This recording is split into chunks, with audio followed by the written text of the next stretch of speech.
What is going on, everybody? This is my first live stream here. Let me know if it's going through okay. This is an Ask Me Anything live stream. Kind of screwing around with my stuff here, seeing how it goes.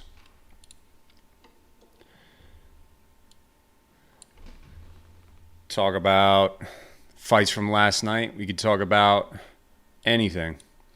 There were some great fights from last night. UFC 252.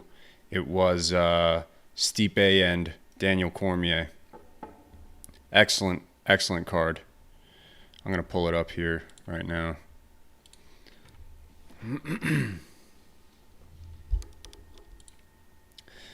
Let's see. Because I want to go through the whole thing. And me and Al are going to do a more in-depth podcast later. Probably do it tonight, and we will have it posted by the morning for you guys, so you guys can check out that podcast for sure. But I wanted to do this live thing, not just for the fight card, but just for questions, kind of just engage with everybody, and go from there. But let me pull up this card, like I said. That way I don't miss anything. Thought the main card was awesome. Prelims were pretty good too. Prelims had some good fights. I might have missed some of the early prelims now, though, now that I think of it. Let me take a look. No, actually I saw all of them. Yeah, Kai Kamaka, Tony Kelly, that was an awesome fight. Chris Daukaus, Parker Porter. I think both of those guys made their debut for that. Big knockout. It's crazy, man. It's a good thing too. The heavyweight division really needed some more prospects. Great armbar by Verna Jandiroba. Like the second time I saw her fight. TJ Brown got his leg absolutely shredded by Danny Chavez. Jim Miller made an appearance. Vince Pichel. That was a good fight. I kind of had Jim Miller winning that. I picked him to win, but didn't go his way. He trains not too far away from me. I've trained with him before. Went to a couple of his seminars. He trains in Sparta, New Jersey. I'm in Pennsylvania, so not too far of a drive to go train with him.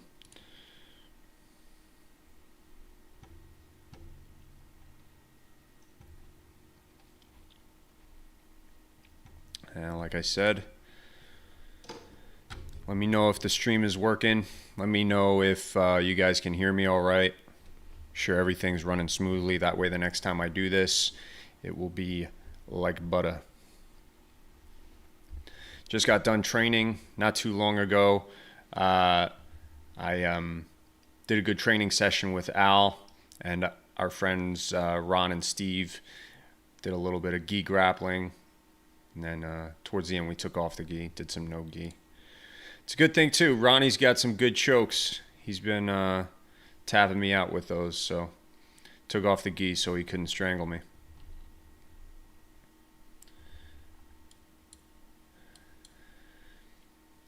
Al, I think, recorded the session, too. Recorded the rolling session. So I remember he jumped for a guillotine on me, so might have that up on the Patreon later. We'll see. I got to see how the recording actually played out. See if it worked. See if it picked up everything. We didn't have a camera guy. We kind of just put the camera on the floor and recorded our session there. But anyway, back to the UFC 252. John Dodson, Merab Dvalishvili. Excellent fight. Is it just me, or is Merab like the new Clay Guida? Like, he's just got so much energy, and he's got a very similar style, too. And goddamn, he is a huge bantamweight, it seems like. Or maybe it just seemed like it because, you know, he fought John Dodson, who's naturally, 125. John Dodson's probably small enough to go even lower. It's just a very small guy. Daniel Pineda, that impressed the shit out of me. That really impressed the shit out of me. I mean, maybe Herbert Burns had something going on. We know he didn't make weight. Came in a little heavier. Daniel Pineda, I've been watching out for that guy since the PFL. He kind of tore up everybody in the PFL.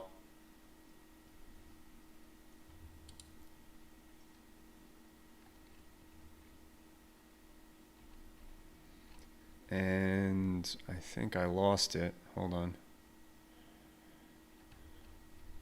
Sorry, I want to make sure everything's good, guys. This is kind of like a troubleshooting thing here, so you have to bear with me.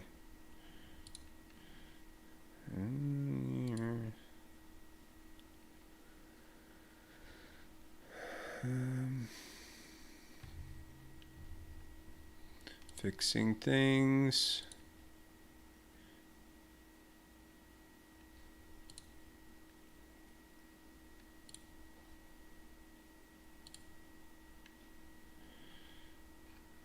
I don't know if it's still private too.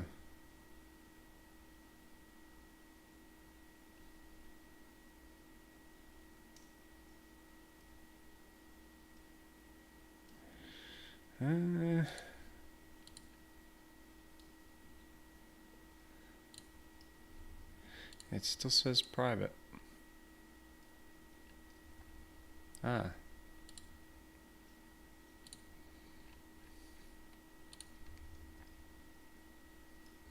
There we go. I fixed it. So if you are just joining me here, I'm screwing around with my live chat here. It's the first time I've used it on YouTube, so it's going to be a short stream. I'm just kind of checking things, making sure everything's working.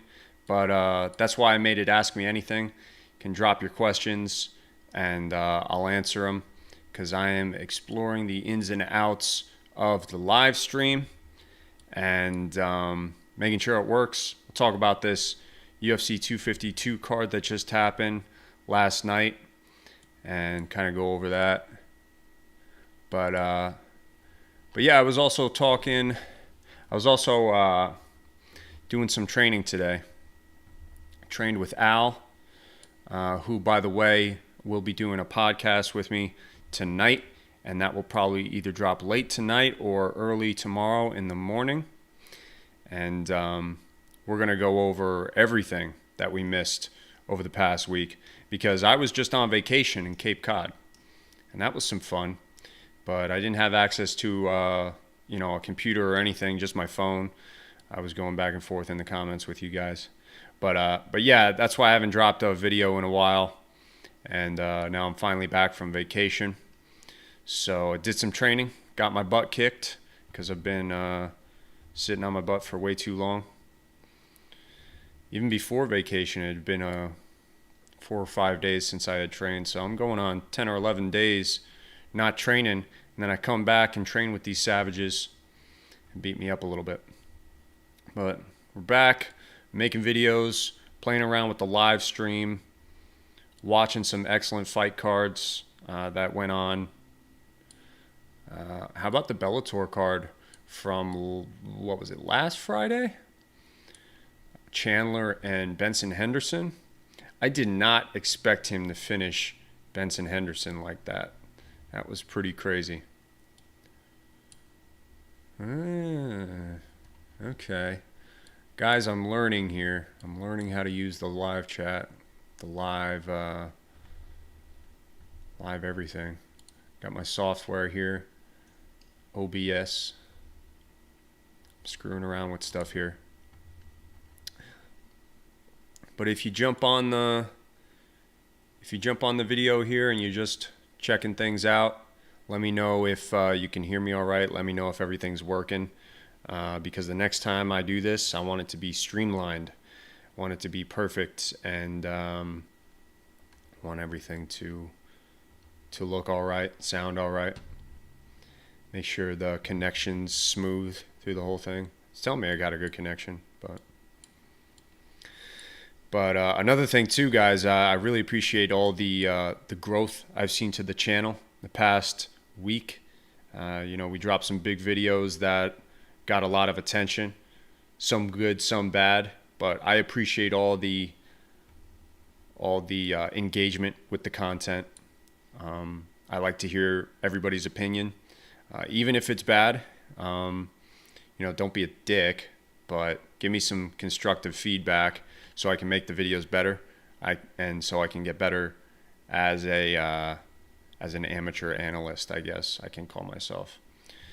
But yeah, I want to improve that, and I really appreciate you guys viewing it and commenting on it and liking it and sharing it and all the other stuff you guys did to help grow this channel. And Al appreciates it too. I mean, shit, we more than doubled our subscriber count in a week. So that was pretty exciting. So thanks a lot for that, guys. But yeah, about that, the UFC 252, I don't know where I was or what fighters I was talking about, but the card as a whole was pretty good. We had some entertaining fights. Entertaining fights, I would say, but some disappointing outcomes, some inconclusive outcomes, certainly, especially with the co-main event and the main event. Sean O'Malley hurting his ankle or whatever the hell happened, and Daniel Cormier getting poked in the eye and losing by decision. I think we all wanted to see something a little bit more definitive. I did, but I'm also glad that it was a good fight. It was an entertaining fight, Got my money's worth, even though I didn't pay for it. I had Al to thank for that. Guy's a fucking legend. But yeah, guys. Oh, we got Eric. We got Tail of the Tape. Hello, sir. I just commented on your video from before. Excellent content, Tail of the Tape. Very underrated channel. I'll say that. If you guys think my channel is good, you'll definitely enjoy Tail of the Tape. It's got a very similar view on things, very similar ability to create good videos. So if you like my channel, check out that guy. So yeah, if you're just joining us, what's up, Al? I'm fucking around with the live thing here. Seeing how it goes. Nobody's in the house. I got a very loud family. So that's why I tend to do the podcast with Al late at night to eliminate any noise pollution. So I had the opportunity today to screw around with this live chat because nobody's here, including the dogs. I kicked the dogs out. No, they're still at the kennel because I just came back from vacation. So we boarded them up, went on vacation, and enjoyed ourselves a little bit. And the dogs are still there. My wife and kids are over at Grandma and Grandpa's, and I'm here screwing around on the interweb. But guys, just let me know if the stream is working all right. Let me know if you can hear me okay, see me okay, that everything is good. And this is an Ask Me Anything. It's going to be a short one because, like I said, it's kind of more just me troubleshooting things to make sure it works well the next time around. But ask me anything, And we'll any questions I don't get to, we can save for the podcast that we do tonight. Kevin Mason, I'm a new sub, loving the channel, sir. Well, I'm loving that you are loving the channel. And like I said before, I really appreciate the engagement that we're getting to the channel lately. Made 2 Khabib videos. I got a lot of positive feedback, got a lot of negative feedback, but I appreciate any and all feedback because it helps me get the channel to where it needs to be. Thank you. Stream working great. That's good to know. But yeah, I want to make sure that I'm giving you guys quality content. I put a lot of thought into these videos, making these videos, these breakdowns. So anything you guys can do to help me make it better is much appreciated. But to put something to rest, everybody was mad that I gave Khabib what did I give him? I gave him an 8 or something, 8 point something for ground and pound defense. Now here's the thing about this, and this is how I grade fighters sometimes, or all the time, I should say.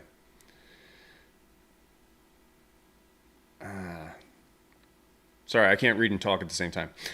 But anyway, here's the thing. When I have absolutely no data to go off of, such as in the case of Khabib's ground and pound defense, a lot of it's guesswork, and a lot of it I base off of, the circumstantial evidence surrounding it. So to kind of explain myself without being long-winded, nobody ever punches Khabib in the face on the ground. It just doesn't happen. Why? Because nobody tries to take him down. Because he's so good on the ground himself. Does that mean he has the best ground and pound defense out there? Not necessarily, right? We don't know. I cannot give him a perfect score based on data that I do not have, that I do not have access to. Avoiding the position is very good defense. I talk about it in jiu-jitsu too. What's the best defense for a triangle? Don't get caught in one, right? Well, that's I suppose that's Khabib's stance on ground and pound defense, as it were. How do I not get punched in the face on the ground? Well, don't get taken down, or at least don't end up in the bottom position, right? So he avoids it. So his defense in that sense is quite good. But if somebody were to get him to the ground and rain down some punches, well, now that's a whole new set of skills that I have to sit there, look at, analyze, and give my take on. And we just haven't seen that. So I can't give him a perfect score due to lack of data, but I also can't give him a poor score because he just avoids it, which is defense in and of itself. So that's, for those of you new to my channel and new to the way I kind of analyze things and grade things, that's kind of my mindset going into that stuff. And it's all very subjective, so, take it all with a grain of salt. Oh, cool. I have people watching this. All right, we got some questions now. Awesome. Okay, Bradley. I'll just call you Bradley because I don't know how to say your last name.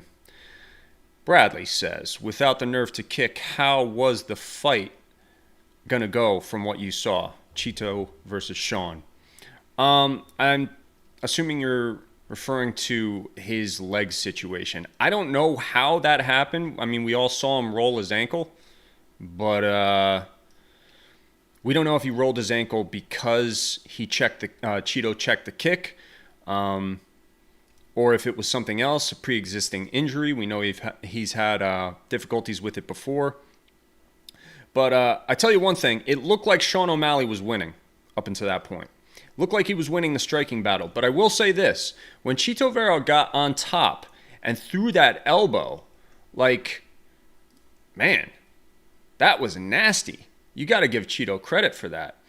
And I know that Sean O'Malley's a great striker, but I think he's a purple belt in jiu-jitsu. He's not really known for his ground game, at least not yet. And when Chito got on top of him in that brief exchange, Sean O'Malley wasn't looking for overhooks. He wasn't really looking to control the wrist. He wasn't looking to get up. Yeah, his leg was compromised, but where's all your other defense? You still got to defend yourself from punches. I don't know. It's hard to say because when somebody's compromised in the the health department, it's hard to say where their mind's at and if they're really focusing on their defense as well as they should be. They're probably just thinking like, "Ow, my leg hurts," like. So I'm not sure, but from what I could see, it looked like Cheeto was very dangerous on the ground. That was a nasty elbow that he threw. And maybe it was stopped early. I don't know. We'll get it more into that with Al tonight, and we'll kind of break that down even more. But it looked like Sean was winning in the stand-up department, so maybe if he didn't hurt his leg, he could have won that fight. Who would you like to see Stipe fight next, Jones or Ngannou? Well, I would say Ngannou because I think he's earned it. Oh, that was from Kevin Mason, by the way. Thank you, Kevin. I would say Ngannou. He's earned it in terms of wins, but in terms of overall improvement, I haven't really seen much. In that fight against Rosenstrike, when Ngannou knocked him out quickly, didn't show a lot of great technique. He kind of just ran forward and threw haymakers, and that's exactly what he did against Stipe, and that's exactly how he lost. So in that sense, the fight against Stipe is not as intriguing because I would assume as long as Stipe's chin holds up, that the same thing would happen. Ngannou would blow his wad in the first round and get taken down and smashed for the subsequent 4. Muhammad Garbi. Hello. What else? Cora business questions. Who wins, Stipe or John Jones? That's a good one. I don't know, man. I would say Stipe, and here's why. John Jones has looked less than perfect in his recent fights. And the first fight that he looked less than perfect in was his fight against Alexander Gustafsson. Now, you could argue that had a lot to do with his party attitude or his training or lack of discipline. But here's another thing it could be attributed to: the size of his opponent. I remember in the lead up to that first Gustafsson fight, the big deal that the selling point for the promos for Gustafsson, because he was relatively unknown at that time, and everybody thought John was going to steamroll him. The selling point for Gustafsson was, oh, this guy's big. He's got a long reach. He's very tall. He's very strong. He's a good striker. He's a good range striker. He might be able to keep John Jones at range and use that length.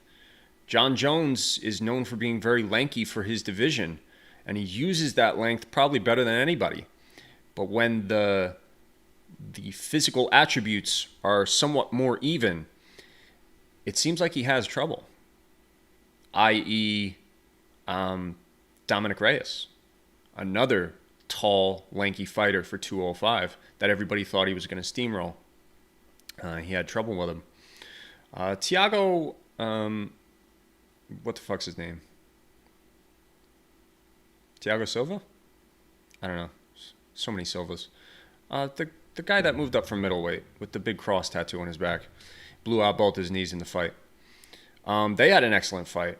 Now, he's not particularly big for 205, but he's a big guy with a lot of power and a lot of skill striking. So I think the bigger people, the moral of the story is I think the bigger people give Johns a little bit of trouble, or at least a little bit of hesitancy, and that will play a big factor in a fight against Stipe, because Stipe is fucking huge. This guy's 6'6" and has good wrestling and good striking, good power, and a good chin. So I kind of picked Stipe for that fight. Flame San. Yo, your videos seem interesting. Keep doing your thing. Thanks, man. Khabib is on another level above the rest of the fighters in the grappling ground department, and there is no contest for him in the lightweight roster. Khabib is very good. He's very talented. But to say there's no contest, I don't know about that. We'll see against Gaichi. What is my fight prediction for Khabib and Gaichi? That's from Omar. I predict that Khabib will win by rear naked choke in the second round. And I've said that before on this channel, and the reasoning for that is because the way Gaichi gets up, and the few times he's been taken down, he has very good takedown defense, but in the few times he has been taken down, he goes to defense and uses it to get up. And he'll even turn his back in order to get up. And that just plays completely into the skill set of Khabib. Aldrich Warner again. Adesanya versus Costa. Initial thoughts, Adesanya wins that. And we can get into that tonight when we do the podcast. Mohamed Garbi again. What do you think of Jared Cannonier's chance in the middleweight division against Israel or Costa? Jared Cannonier is the dark horse, man. I'm pretty sure I've picked against him in every single one of his fights. Every single one. And he's proved me wrong and won a majority of them. So, legend. So, I think he fares very well against those two. Both of those men would be foolish to take him lightly, like I did. The dot coder. What do you think of Islam Makhachev versus RDA? Islam Makhachev is very good, man. He's very good, and I don't think he's hit his prime yet. I don't think he's really hit his stride. I think he has a lot of good things to do yet. RDA is the opposite. Equally talented, equally scary in that division, but probably on the downwards slope of his career. So I like Makhachev's chances against RDA. Thiago Santos, thank you. I called him Silva. Thank you, Bradley. But yeah, Bradley says, I think it's pretty sad that Santos left the division before Israel's rise. Yeah, but you know what? I think that that weight cut was detrimental. Detrimental? Detrimental. Words are hard. But I think, yeah, that weight cut sucked for him. He was huge for middleweight. Absolutely massive. And I think it fucked up his gas tank and fucked up his chin. Troy Slayer. Daniel Cormier's eye injury will heal. I hope so. It looked pretty nasty. He looked like Michael Bisping there for a little. Tail of the tape. What are the advantages and disadvantages that you see for the grapplers in the smaller Apex octagon? Well, for a guy like Khabib, excellent question. For a guy like Khabib, that is perfect. Less room to get out of there, man. It's so... Cornering people is such a valuable tool in striking and grappling. That's why I like the boxing ring sometimes. For MMA, it's a little bit weird because you literally have to corner them against the corner of the boxing ring to really get a good grip on them if you're trying to grapple with them. Because if you press them up against the ropes, there's a good chance one or both of you fall out, and that can screw you up. But for striking, yeah, those tight corners, man, guys with great footwork are the meta, in my opinion, in the striking department when it comes to those boxing rings. And the ability to corner somebody is so crucial.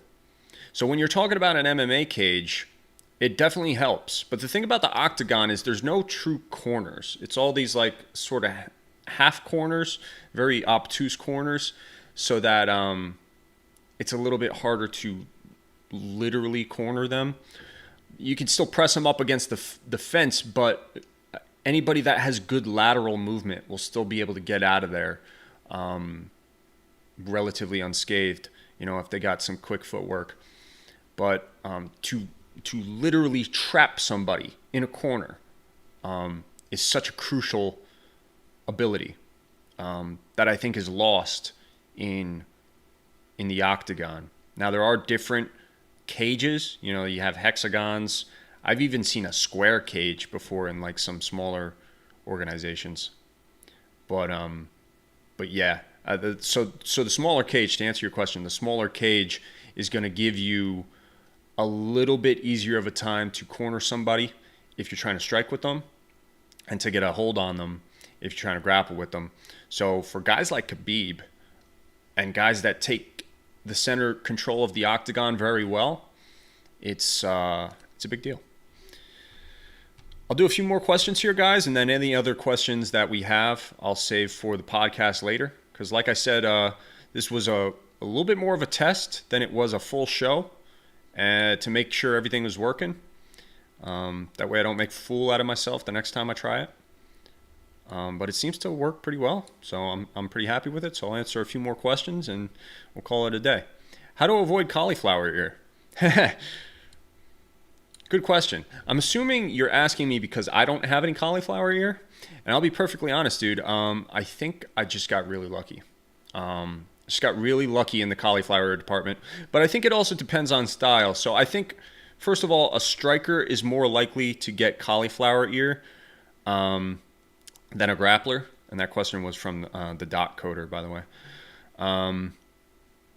I think strikers have a harder time with it because a lot of the cauliflower ear that I think takes place is from strikes landing on the ears.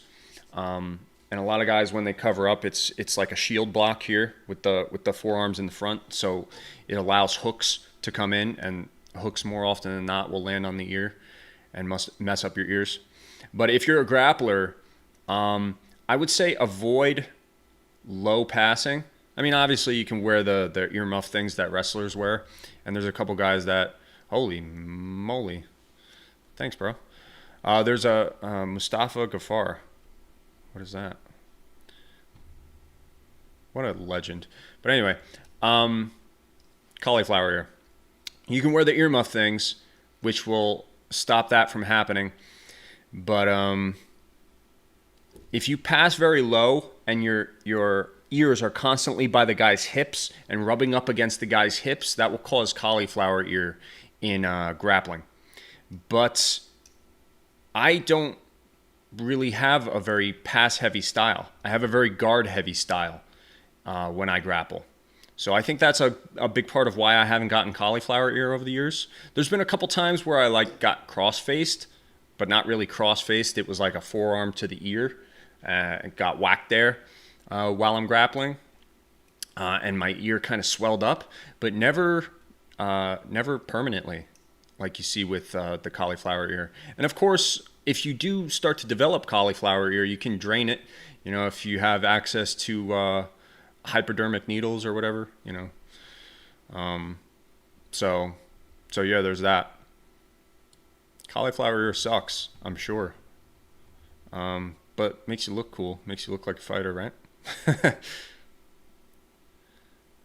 Bradley, does Jan nullify Sterling's wrestling and grappling? Yes. I think that Sterling has definitely earned a title shot, but I think Jan's too much for him. Omar, GSP takedowns. GSP takedowns with Khabib's.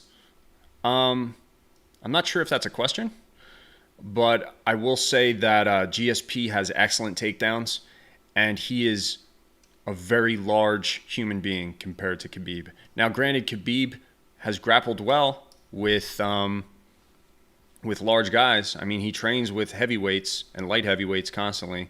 So, yeah. I think if those two fought, GSP would be able to get Khabib down to the ground. Mustafa Ghaffar, Khabib versus Uzman. I think that Uzman wins that fight. Again, you have a very skilled wrestler and a very skilled striker in Uzman. Maybe not super technical, but definitely effective is Uzman in the striking department. And I think that his takedown abilities rival Khabib's. So all that considered, plus the massive size advantage, I think Uzman takes that. But those two are never going to fight anyway because they're both one of them boys with Ali. What else we got here? A few more questions.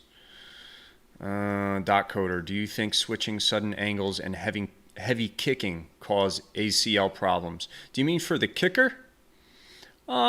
Possibly. As long as you're conditioning your legs properly and working your legs out, maybe if you got little skinny legs, that could cause you problems. But no, I don't think so. Unless you're on a surface that is a little slick. You know, some of these championship fights, if there's a lot of grappling on the ground in the 4th and 5th round, and then these guys stand up, there's a lot of slick spots on the canvas, and that can definitely cause some sketchy scenarios when you're hopping around. So, but inherently, angle changes and heavy kicking, I don't think it causes ACL problems. But then again, I've never had ACL problems myself, so it's hard for me to say. All right, last question. Leon Edwards versus Jorge Masvidal.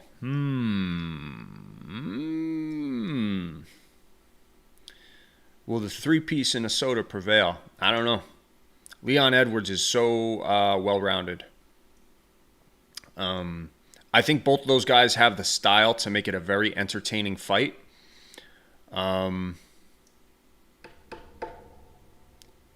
And I know this is horrible of me to say because like he really didn't have that bad of a performance, but based on Jorge's last performance, I would say that Leon could take him in that fight.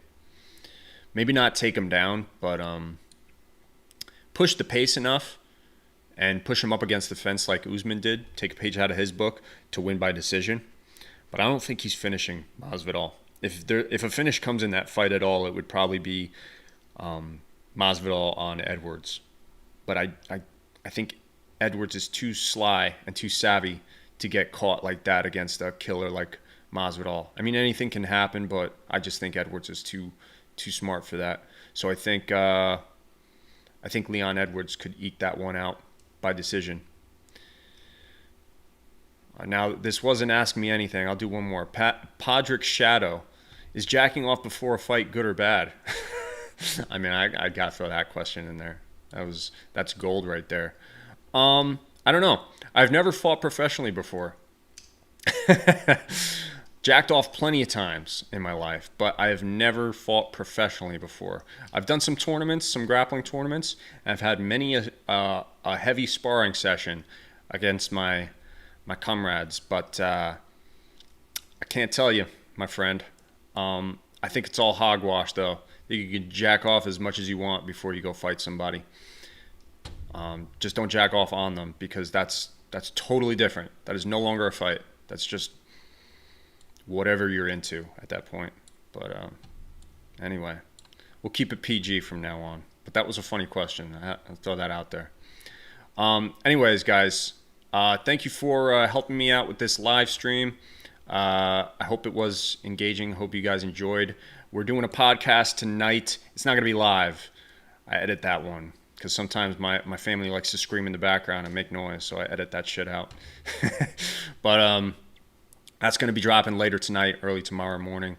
Make sure you check that out. We're going to be going over the entire UFC 252 card as well as what we missed over the past week because there was the Bellator event and a few other things that I want to go over and talk about.